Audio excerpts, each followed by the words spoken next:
You know, the story just continues to surprise and confound. As you know, I was down in Peru last week, in fact, standing in Joran's prison.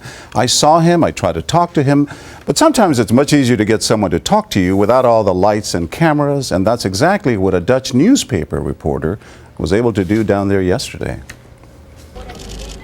In an exclusive interview with the Dutch newspaper Telegraph, Joran is quoted as saying, "I have been framed." He claims that when he was arrested, he was promised that if he signed some papers, he would be extradited back to his homeland, the Netherlands. During the interrogations, I was frightened and confused, he says. I wanted to leave. In my blind panic, I signed everything, but I didn't even know what was written down. As we reported at the time of his arrest, Joran appeared confused before signing some police documents. He even asked his interrogators, "This only says I understand what my rights are, correct?" The news comes as Joran's mother is making headlines of her own. For the first time, Anita van der Sloot admits to the Telegraph that her son could have killed Stephanie Flores. "I will not visit him in his cell," she says. "I cannot embrace him." It's a far cry from what this loving and emotional schoolteacher said about her son 5 years ago. I told him that we all love him, his family, his friends, his teachers, everybody supports him. We all believe for 200% that he's innocent. Now she says her son is psychologically disturbed. The sweet kid who loved animals and his grandma, she says, was traumatized when he was wrongfully accused in the Natalie Holloway case, and then further traumatized when his father died suddenly. He was draped over his coffin crying, "It was my fault, Papa. I gave you a heart attack." From there, she says, Joran spiraled into an abyss. He was depressed and started gambling. Poker was no longer a game, she says. He couldn't stop. He was addicted. Down in that prison in Lima a few days ago, I tried to get some answers from Joran himself.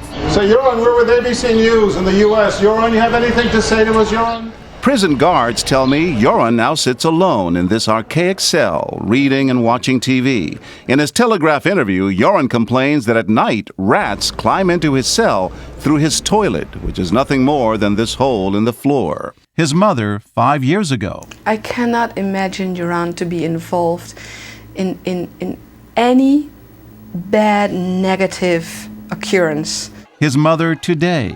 It's time to let him go, she says. I cannot cry for Joran. If he killed Stephanie, then he will have to carry the burden of that. He who commits a crime has to pay. So there you have it. Joran's mother claiming he was psychologically affected. Joran himself saying he was tricked into signing those papers during his interrogation.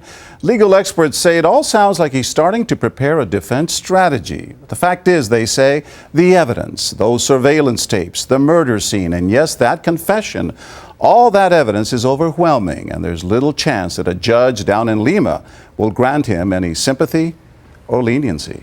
Robin? It does appear that way, John. Thank you. For more now, we're joined by one of America's top forensic psychiatrists, Dr. Michael Wellner. Good to see you again. Good morning. Good to have you here.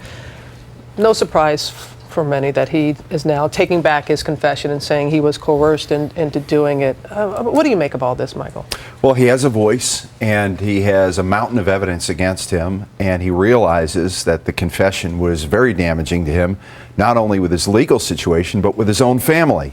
So I would expect him to do this. You've not met him personally, but you know his history. You've been following the story for 5 years, like many of us have. What do you make of him? You know what? We don't know his history. I'll tell you what we know about him.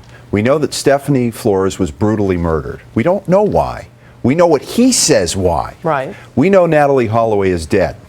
We know it's quite possible that he killed 2 young women in 2 countries with no accountability.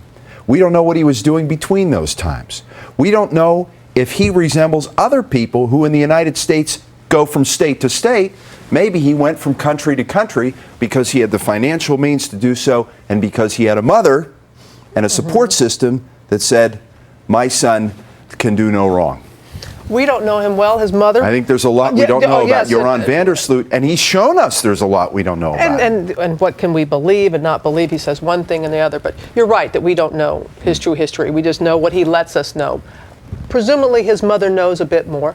We see with John Quinones, 5 years ago, standing by her son, now in essence saying, I'm done with him. What do you make of that? You know, Robin, in my professional experience, you expect a mother to defend and be loyal to her son. I'm going to be interviewing this week in Texas, a mother of someone who committed a heinous murder, and I expect her to be loyal to her son. That's what mothers do, and she will visit him in time. But the proud family, the proud mother, endures the humiliation of a community that looks at an otherwise respectable parent and says, how could this happen on your watch? How could this happen on your watch? You had a troubled kid. Even if he wasn't responsible for Natalie Holloway, he was in a situation that cast him under suspicion. And now this? How can this happen on your watch? And this not only happens in my professional experience with parents, but also spouses. When one spouse kills the children, Andrea Yates, Rusty Yates, his first response, how could you kill my children? He said to Andrea Yates. And then, when the TV cameras came, she was psychotic. And so, if a parent, if a loved one doesn't rally around and say, he's sick, well, then the next question is, well, if he's not sick, what were you doing? Why didn't you do something? What were you doing? Yeah. How come you, as the person closest to this individual with such lethal potential, didn't stop it? The mother said, even now, that she doesn't believe he had anything to do with Natalie Holloway's disappearance, and that because he was followed so closely that he had a kind of like a break, that something happened to him. Then his father recently died, and we know that he was crying on his father's coffin saying, oh, I'm so sorry, feeling guilty. And the mom saying all this combined could have pushed him over the edge. You buying any of that? Look, people mourn their parents all the time, and they're not homicidal. Homicidal people who then choose to kill, what's happening in their life when they kill again?